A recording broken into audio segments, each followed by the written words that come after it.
Hey, this is Ryan, and this is Keith from Glacier Eater. You're listening to Honest Brutality. Created by the people, created for the people. No holds barred, no punches pulled, just honest brutality.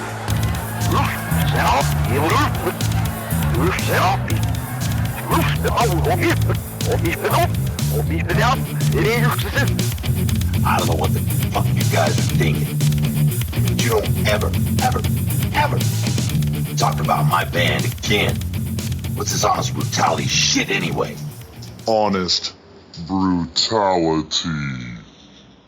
Hello, welcome back to Honest Brutality. I am Cosmo, and I am joined at the round table by my usual suspects. Evil, how's it going? Awesome, fantastic. And how are you, Sloppy? Big and sloppy, as usual. Yep. And Rebel? Hey, guys. I'm doing amazing. Thank you. Today is a great day, because on the phone, we have a Bay Area-based metal band that I've had the privilege of seeing live, called Glacier Eater. How are you guys? We're great. Awesome. How's it going, everyone? Oh, it's going fantastic around here. So exactly, who do we have on the phone with us? Ryan, I play guitar and do the lead vocals. And Keith, I play guitar as well, and I do a lot of the backup vocals. Okay. Right on. Here we go. We're going to start a fight in the band right now. fight. Who's the more fight, kick-ass fight, guitar player? Well, it's kind of like in Metal Apocalypse, you know, you got that whole Squizzard Toki rival where Ryan's the lead, but I'm sitting behind him just waiting for him to slip because if his amp goes out or string breaks, I'm jumping on that solo and riding that Hell yeah. Oh, that's great. Yes. Oh my gosh, that's awesome. Okay, so we're going to go back to 2015. I actually got the privilege to see you guys at the DNA Lounge, open for Tooth Grinder, the Rings of Saturn, the Faceless, and After the Burial. And let me tell you guys put on a hell of a show that day. Thank you. That was a lot of fun. Yeah, thank you. That was actually our only second show. Really? Yeah, we were really excited to be able to play that show and be able to just play to a bunch of people we never played to before. And we got something, and I'm really glad you got to see us. That's right. Yeah, that was a hell of a show. I actually got to I ran into you guys after that show, and the great thing about the DNA Lounge, that venue, has a pizza parlor literally attached to the side of the venue, so you can just go eat some pizza, and they've got a screen that shoots the stage, so you can eat your pizza and watch the show at the same time. That's rad. And It's my favorite venue. yeah, dude, it's a rad venue. But you guys hooked me up with a record, and you were just so cool. And I appreciate the fact that you guys just are totally about your fan base, man. That's totally cool. Yeah, we're just stoked that people, will listen to us. That's all we care about. We're not about, all that crap selling records and shit. We just want people to listen to the band and, come to the shows and hang out with us. Right on, man. So I got a question for you though. How did Glacier Eater become the name? Like, we were all kind of wondering how that came about. But... Yeah, I'll give you my theory first. You guys ready for this? My theory was one of you guys was dating a stripper named Glacier. That's almost that's better. I wish. That'd be pretty believable. What the actual story was is we were practicing under a few different working title names. We had the music kind of going. I'd been writing some songs, but we didn't have a name. We were calling it Dildo Avalanche for a second.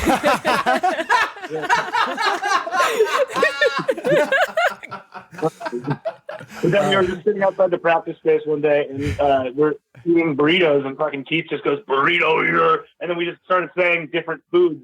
And then eventually somebody said Glacier Eater, and then we just couldn't stop saying it. Oh man, that's so great. It's a unique band name. I stole the burrito eater thing though from Rock Biter from the Neverending Story. I've always been a big fan of him. Oh my gosh. That's great. That's one of my favorite movies too. In fact, it's funny that you say that because my dog looks like the Valcor. Oh, there you go. Yeah, that's fucking awesome. But yeah, Rock Biter is like one of my favorite characters in that movie, and yeah, so I think it kind of came out of that a little bit, and here we go. That's Rockrider's awesome. my wife's nickname. But I digress. I'm going to get in trouble when she hears that. So, guys, we did some digging, and you don't have a whole big, huge bio. Tell us a little bit about Glacier Eater and how it came to be. We all come from different backgrounds. We played in different bands. Keith played in a band called Murder Practice for years and years. At about the same time, I was playing in a band called Like the City, and we were just kind of, active separately in the Bay Area. And then the two of us played together in a band called At Our Heels.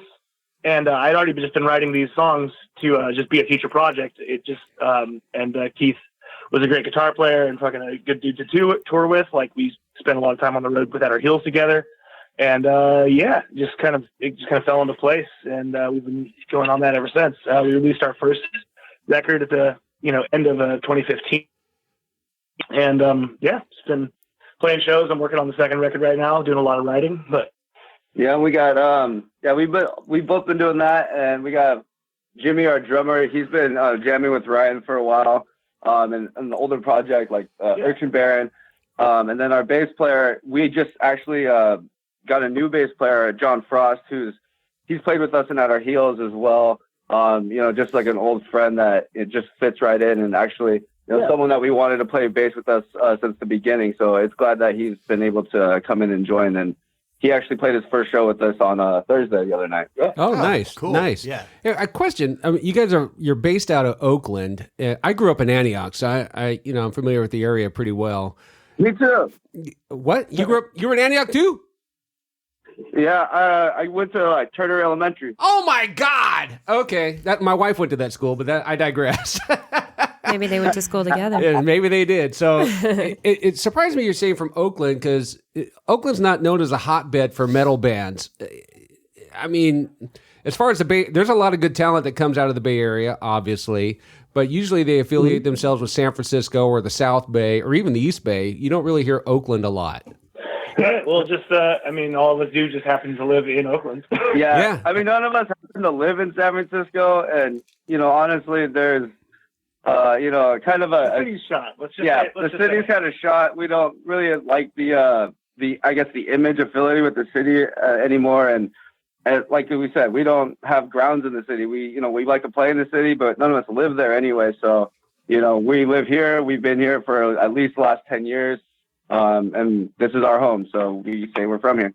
Nice. So I want to back it up just a little bit, because you guys kind of popped in a little teaser and kept on going. You said that you are going to be working on your next album. Oh yeah, I'm already I'm well into writing it already, so it should be done soon. We're probably going to go to the city before the year's over.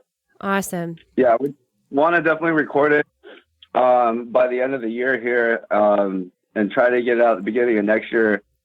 Just depending on, hopefully, if we get maybe some more tour plans, or just depending how busy we get as a band. Right. We really want to play the old album, the first album that we put out a lot more. We want to see a little bit more exposure than it did. We feel like there's still a lot to be heard from that album overall. So, right. But we got the next one ready to go, and we're really excited to record that one and take the next step forward. Because it's definitely a next step in our sound as well. Right. So is your upcoming album similar to the one that you guys already have out? Or are you changing it up a little bit? Are you going harder? Are you going to do, any kind of ballads or anything on there? Well, I don't know about a ballad specifically, but I would love a ballad. I'm a sucker for ballads. See there? What? Oh my God. Toss it in there. And call it the panty dropper. Exactly.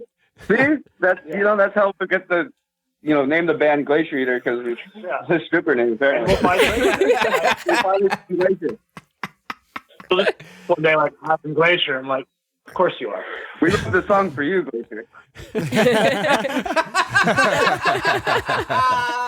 I can see this has legs. Somewhere out there's a stripper named Glacier going, fuck yeah. So I'm sorry, did you say it was going to be much like the one that you guys have now? Or are you changing it up a little bit? What are you doing with it? It's going to be similar. There's going to be more sung parts. I kind of wanted to do that on the first one, but it only kind of snuck into one little part during the writing. It just kind of fell into place that way. But yeah, there's going to be some more singing on this one, but just as like the band wise is going to be just as heavy faster for most of the songs. I don't know. I'm just having a lot of fun writing right now. That's awesome. Yeah, I see. Cool. So from what we've done so far with the new one, a lot more development, especially with what we're doing vocally. When we started this band, we started as a 4-piece, and we were originally thinking of adding a 5th member as the lead singer. And Ryan and I eventually came to the conclusion that we should just do all the vocals ourselves. Right on.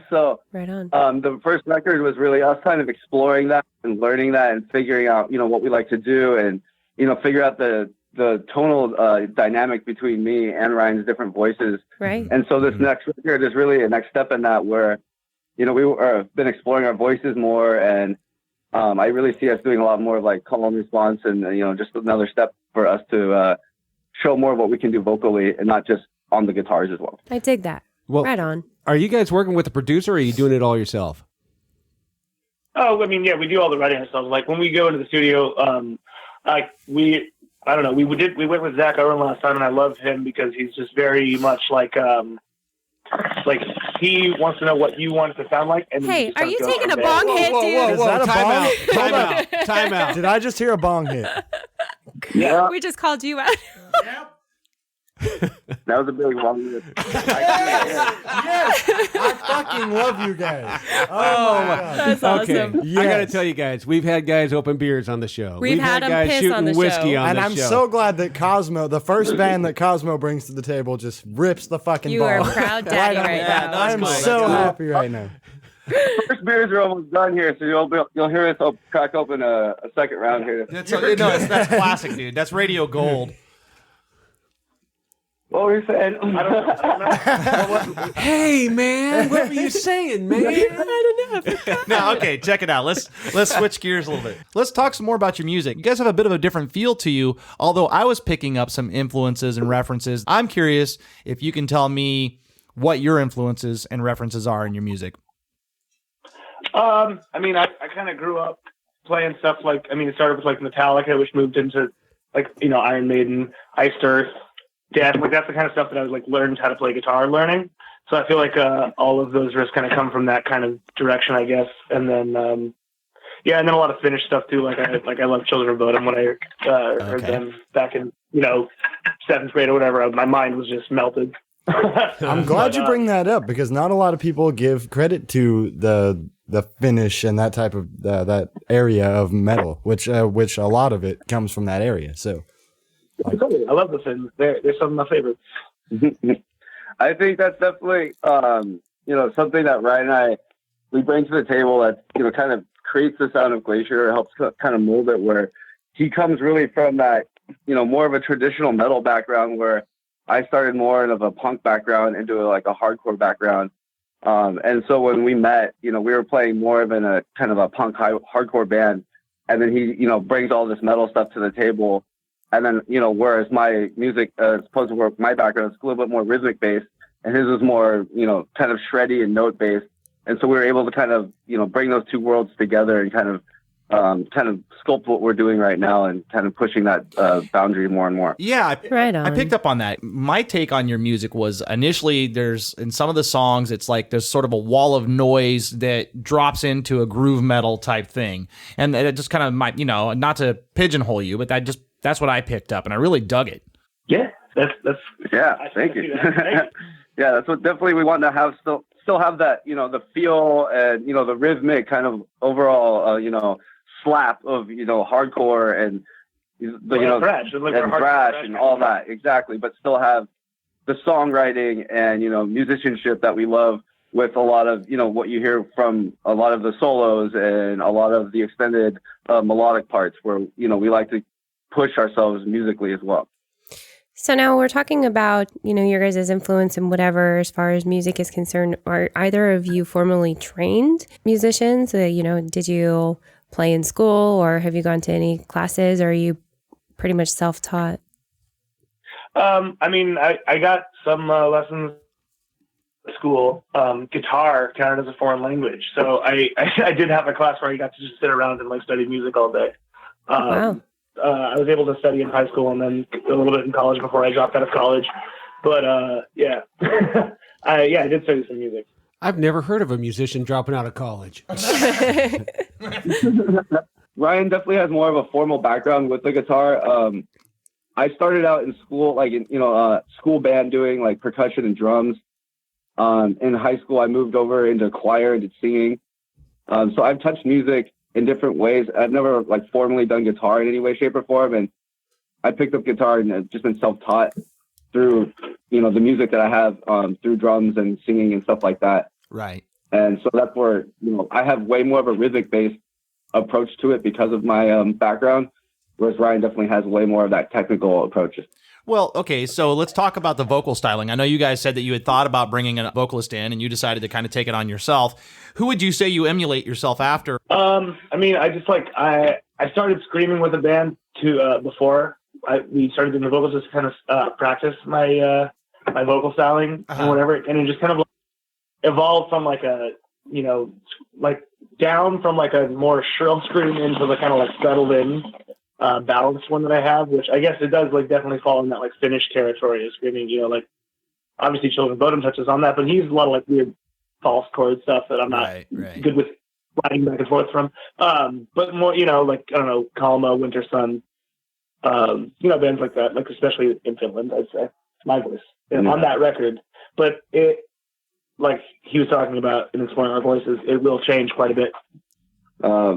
Yeah, for me, I definitely approached it differently, whereas I come more, again, from the hardcore punk approach, where I just kind of love people who are kind of screaming and it sounds like they're losing their shit and kind of, losing their mind. And so I definitely have more of an approach when I'm doing that. And Ryan definitely has more of that kind of metal approach. And then with Randy, it's funny you say that because we also kind of subscribe to the same, I guess, teacher he does. Yeah. We do the, what's it called? Melissa Cross Zen of Screaming stuff. Yeah, Melissa Cross's Zen of Screaming. Yeah.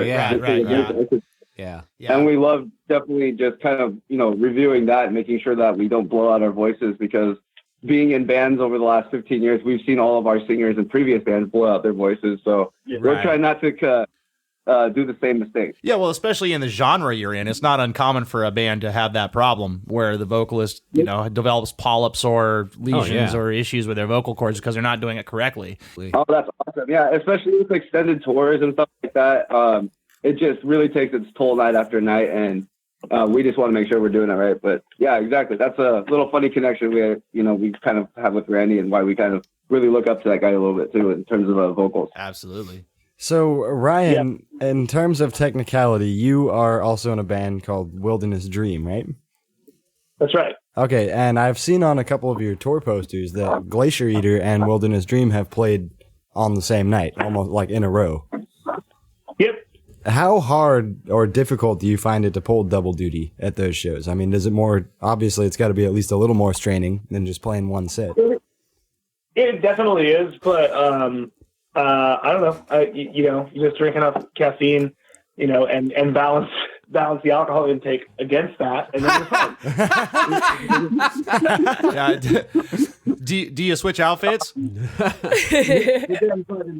Yeah, I did double duty that night, and then the next night I played in Tahoe, and then so wow. I don't know. Wow. Do you wear different stretchy pants for each set? No, I actually only have one pair of jeans. Like a true metalhead, man. Same pair of underwear. I just turned them Truly inside metal. out. Touring, what are you guys' schedules looking like? We see your flyers on your website and see that you're opening up for a lot of, including Holy Grail, who we're big fans of, and Huge and fans. Black Tusk. Some great bands Yeah, that you're we opening love up those for. I think currently everything's up right now. I think the newest one, we have a show next week with Goya at the Elbow Room in San Francisco on March 13th. That should be posted here very shortly here. But we're currently just working on the new album and looking to book a tour for the summer. But right now, nothing is officially booked. Like I said, we're just looking to find that tour right now and just kind of trying to find the right place and the right time. You say looking to book a tour. Are you just looking here kind of California, Oregon? Or are you talking about maybe getting over to the Midwest or even the East Coast? we're really open to anything. You know, we'd love to do a national tour anywhere, as long as possible, really. We're just kind of looking for the opportunity. Like I said, you know, we're still getting our name out there, still getting our things established. So just looking for, you know, the right opportunity, the right bands to go with, and yeah, looking for that open hand. Who do you picture you guys playing with? Who are you trying to grab on with, if you don't mind my asking? In terms of us talking to people, you know, we just have a lot of our close friends bands that we, you know, we're talking about things that we can work with on. But otherwise, in terms of who we'd love to go out with more acts that sound a little more similar to us, you know, like Holy Grail, or, you know, bands that are very similar, more in the power metal area, instead of kind of a little bit more away from the hardcore genre. Yeah, right. Guitar heavy. Yeah, yeah. Exactly. A little bit more guitar focused. We'd love to kind of, you know, dive into that audience more and more. We really love that. It's very different from what we've done in the past, and I'd love to continue pushing that. But like I said, we're grinding as much as possible, trying to, you know, jump on any show that we can. And if we get the opportunity to book a tour, we're, you know, more than happy to do it. Well, the awesome thing is about you guys is that your style is so that you can play with bands like the Faceless and Rings of Saturn, and then turn around and do a show with Black Tusk and Holy Grail, and you fit in just as well in both shows. So, I mean, I find that to be pretty unique. That's kind of like just speaks to I feel like the uniqueness of like our sound, and it, like, you know what I mean? It just kind of like, it's just malleable, you know, it can be what it needs to be at certain times. And if you just, you know, arrange things the right way, does that make sense? Exactly, yeah, because the way that show was lined up, you were the opener, but there would not have been a better opening act for that show, because it just fit in so well. And then I listened to Holy Grail, it's like, yeah, that would be a perfect opening act. Like, you're just like the perfect act that fits in everywhere, it seems like. Well, yeah, that's how I thought about the band when I was writing it. Like, I wasn't kind of shooting for any specific like sub-genre of, you know, heavy metal. Is more just like contemporary metal, if that makes sense. Right. Yeah. I hate the term subgenres. I hate pigeonholing. It's unfortunate, but yeah, it happens. In the end, metal is fucking metal. Exactly. And if you can shred and play, you're going to fucking shred and play. And you're always going to have a home somewhere opening, or having somebody open for you even out there at a show. Yeah, and it's just more fun to just be able to explore than have to like pigeonhole yourself into one thing. Pigeon your hole. Yeah, I hate pigeon in my hole. Yeah, I do that all the time. Pigeon your hole get really old and stale after a while. You know, we love being able to play to different audiences and being able to kind of shift in and out and kind of flip through, genres or boundaries or lines or whatever you want to call it. And, you know, that's why I said earlier, we definitely want to keep playing with other bands that, you know, more guitar focused, and keep pushing us outside of just a lot of the more punk and hardcore things that we've done locally, and keep playing with more metal bands, and, you know, continue to play with hardcore bands, of course, that we love to do it, but at the same time, be able to slip in and out between the genres.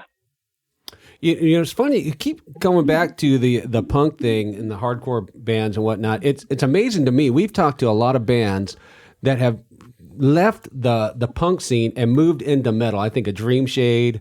Yeah, I think of Second Rate Angels. All these other bands that they were in these punk bands and they loved it, and they still love punk music, but they graduated. It's like they wanted to take that next step, and to take the next step, it had to be metal. That was the next step up the ladder. Does that make sense? Yeah, it does kind of. But I mean, look at bands like Propaganda or something.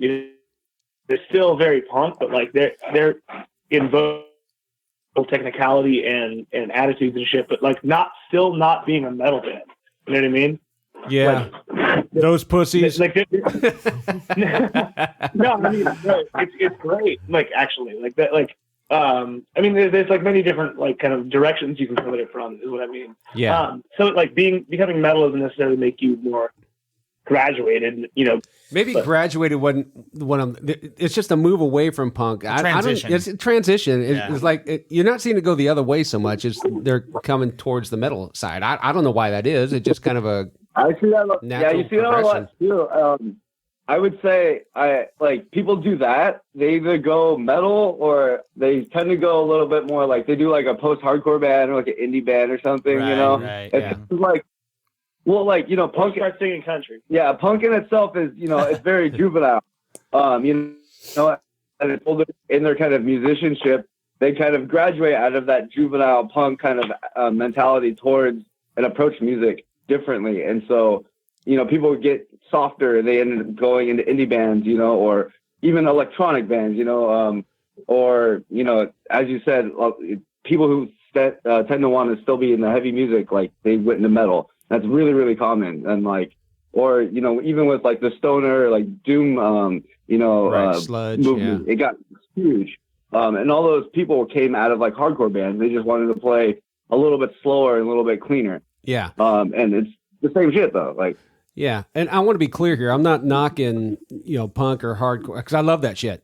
I still do. Yeah. It's not a knock. No, on we that. didn't It's hear just, that way at all. it's an love talking about observation. music. Exactly. We love watching it and observing it and seeing the evolution of the local scenes and the, you know, domestic and international scenes. It's, you know, just, it's really cool and interesting to see how things evolve and people change, especially with the context of, you know, politics and aging and whatever else is going on that's influencing them to create, you know, these new sounds. Right. Yeah, right. And it's interesting. You guys are in the Bay Area, and the Bay Area's history is rich in the metal scene. I mean, you look at the bands that have come out of that area, it's unbelievable. And there's been kind of a gap there as of late for metal. Maybe you guys can fill that gap. Yeah, we'd like to. Yeah. We definitely would. Hey, we definitely feel like there's been a void in terms of like, I don't know, you know, traditional, more just heavy metal bands here. There's definitely been a lot of bands that have blown up recently in a lot of subgenres. But in terms of a, you know, just overall heavy band, yeah, there's nothing that really fits that. There's been a lot of phases of, you know, especially in the black metal scene. Right. There's a lot of bands that out of that. You know, random ones out of the tough guy hardcore scene still come out. What else can you name? I don't know. Yeah, exactly. But a lot of, you know, there's these phases. There's deep for a second, you know, a little bit noisier stuff. But, you know, it continuously evolves, but we just want to fill that void of like, you know, just being a heavy metal band that came out of the Bay Area, and we're not trying to stay stuck within one of those subgenres and have to fulfill, you know, a certain crowd's needs all the time. Yeah, good. It's time for somebody to step up in the Bay Area. Fucking A, take the first step and be the ones, man. Yeah, I mean, we love just shredding on stage, and that's kind of like a thing. We said, fuck it, why don't we just go on stage and shred our guitars and scream in between these riffs? I love it. Just heavy songs here. And that's exactly what you guys do. Definitely a different approach than what we've done in the past, and we like the way it feels. I like you guys' attitude.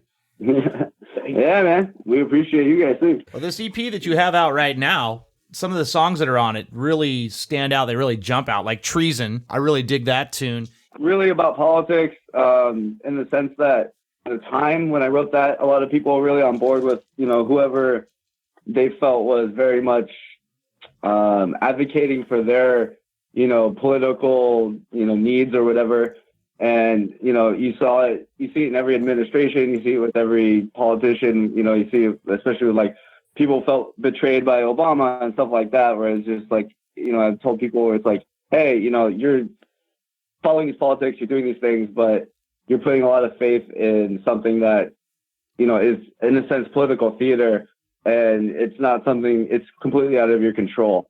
And there's a lot of reflection on just, you know, people's betrayal, and they felt, you know, really what they advertised or advocated that they were. And so it's just a little reflection on that whole kind of situation there at the time. I like that. Yeah, in the metal world today, that's pretty deep. Yeah. You know, Yeah. Nice. a lot of the lyrics are pretty generic or vague, and I like that. It's a very direct answer. It's good. Yeah. Again, like that's where, you know, I'm coming more from that punk world. You know, I'm definitely was more involved, especially in politics, you know, when I was a little bit younger, but now, you know, I still write about a lot of that stuff, and it's definitely still close to my heart. Of all the songs you've written, of all the songs you have recorded, what's your favorite? Personally, different. Yeah, we both have different ones. Mine's Wreckage. That one's close to me. That one's also it's about my grandfather. But and also just musically, that's like my favorite thing that I've ever finished so far. I'm going to interrupt you here for a second. You say that's about your grandfather? Yeah. You want to expand on that for a second? Yeah, totally. So the song is it's called Wreckage because when he was young, when he was 14 or 15, and this was in 1941 or 42, he saw a plane go down in North Dakota where he lived at the time, and he saw it was an Army training plane during World War II, and he saw it go down in the mountains outside of his house, and like the pilots bailed out, and the Army essentially just counted it a loss. And then years later, he just remembered it, went back to the mountains. He's like, I saw it, went down this direction. He walked, he hiked into the mountains, found the crashed plane, and started bringing parts back and rebuilt it basically from that. What? Get the fuck out. Really? That's amazing. Yeah. And so, and then from there, that's when he realized he wanted to be a pilot. He realized he wanted to work on airplanes. So from then on, he built airplane wings, wood airplane wings. Wow. For, biplanes. This was a biplane. It was a 1941 Stearman that he rebuilt. If you look that up, you can see what it looks like. Incredible. What an amazing story. That's so now, cool. do you have any pictures, old pictures of this? I do have a picture. I have a picture of me when I was 10 years old. It's a biplane, and it's two seats. There's a seat in the front that's the main pilot, and there's a seat. So once he took us up into the air, he let me fly a plane when I was 10 years old.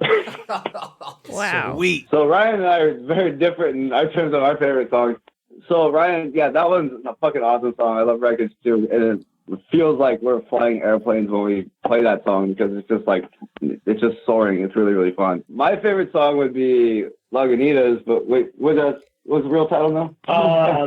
Epilogue. Epilogue. But it's a bonus track. It's track 10. I don't know if you've heard track 10. It's a digital one.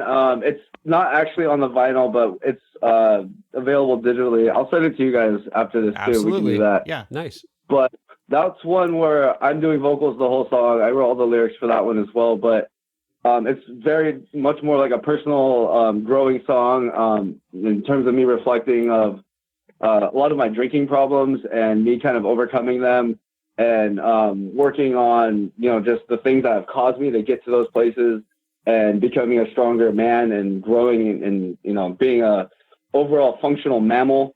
That's But badass. it's definitely a close song that I hold close to my heart, and it makes me feel empowered and strong and Right on. driven to continue to grow and be a stronger person and a student of life. So that one is really close to me, and that's why it's like the bonus track too on the song. It's definitely like a very empowering song. It's the one song he does lead vocals to, and I loved it. Yeah. Yeah, I don't know that I'm familiar with like it, so that. yeah, we'll have to check it Right out on. for sure. If you guys like ballads, like we were talking about earlier, on the LP, that was the ballad. That's the ballad. Closest thing to a ballad that you're All going to get. Kind of like Walk is for Pantera. You know what I mean? Right? Yeah, that's a metal ballad, right? That's what I'm talking It's not about. quite like a walk. It's more like a cemetery gaze or something. Yeah, there you go. That's what you wanted to say. Going back to 2015, you said that was the second show you had ever played with Faceless and Rings of Saturn. What was your first show? Who was that with? The first show was a double duty show with Wilderness Dream for our Wilderness Dream record release. Yeah, Oh, that was okay. a Creator Destructor showcase, right? Yeah. Yeah. Well, okay. And was that also at the Ben DNA? does Creator Destructor Records, where he does Wilderness Dream. He's from like this city. Hard Sound. Yeah, Heart Sounds. Doing, Ben's very busy in a bunch of things. Yeah. But yeah, he put on a little Creator Destructor showcase like he did actually the other night, and that was our first show. We got to play with, a bunch of our friends' bands and play in front of a bunch of our friends. So it was exciting to kind of finally display what we've been working on for, probably like a couple of years before that. Just getting it together in terms of the members, getting all the songs together, and then finally being able to play a show. It was really exciting to get that together.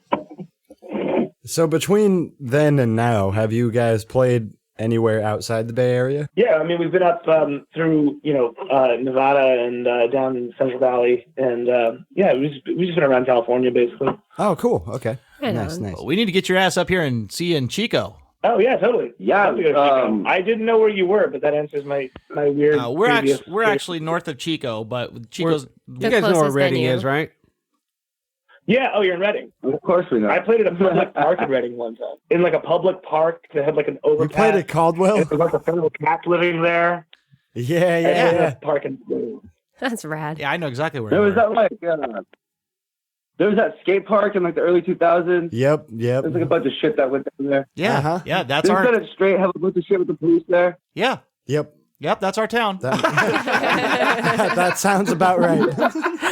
That explains... you fuckers. You fuckers. That explains us. That's awesome. Hey, well, if you guys book us for a weekend, put us on a show. We'll be happy to come up there. Right on. Hell yeah. Don't threaten me with a good time. Actually, we got a good friend that does a bunch of stuff out of the Ukiah area too, so maybe we'll have to get together and talk. yeah, we're still looking to add on. Definitely let us know. Like I said, we're just looking for the opportunities. We're just any opportunities that are presented to us, we'll do anything we can to make it happen. So Right on, man. You guys have been amazing. Is there anything that we didn't talk about today that you would like to? No, not necessarily. we covered it all. I think. Anything else you guys want to ask us? Yeah. How do we get people to find you? How do our listeners become fans of Glacier Eater? Where do they go? Where do they find your content? And how can they reach out to you? GlacierEater.com. You can find it on Bandcamp or on Spotify or on iTunes and on fucking anywhere, really. Title, Just search it. all the social media, Instagram, Facebook. We're any show that we have playing or coming up. We'll post on all the social media. Yeah, you can reply to shit. Yeah. One thing that we didn't mention actually, we self-released the album, kind of on our, we're kind of trying to establish our own little label here for Glacier Recordings. And so, that'll be the first release off of that. And not only will we, be releasing our own stuff, but we'll be, working with our friends' bands, and I'll be looking for other bands that, are just awesome musicians and other bands that, not only in metal, but in other genres as well to push out. So definitely be looking for that in the future.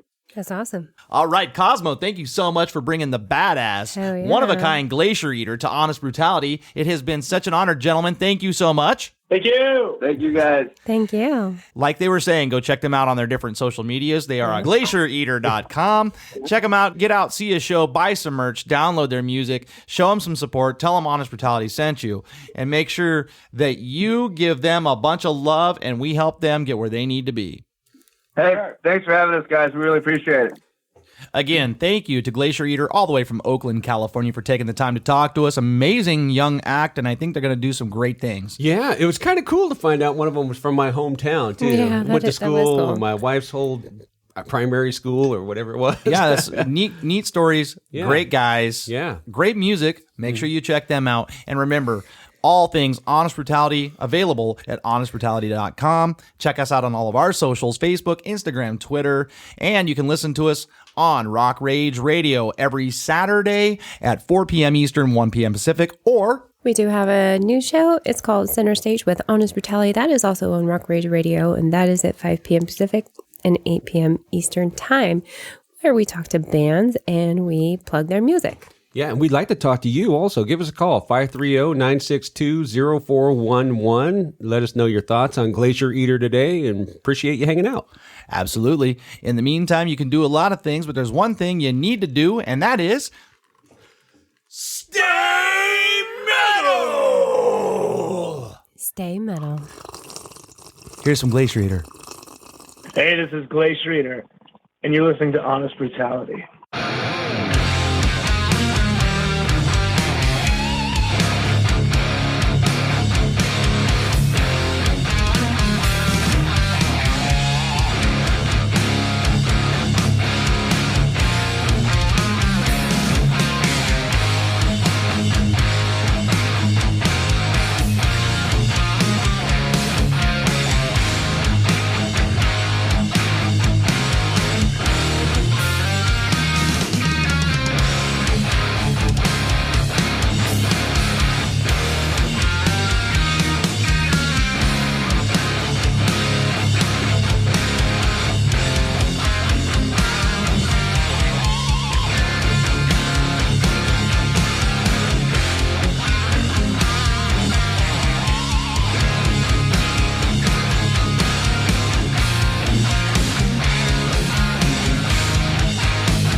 Thank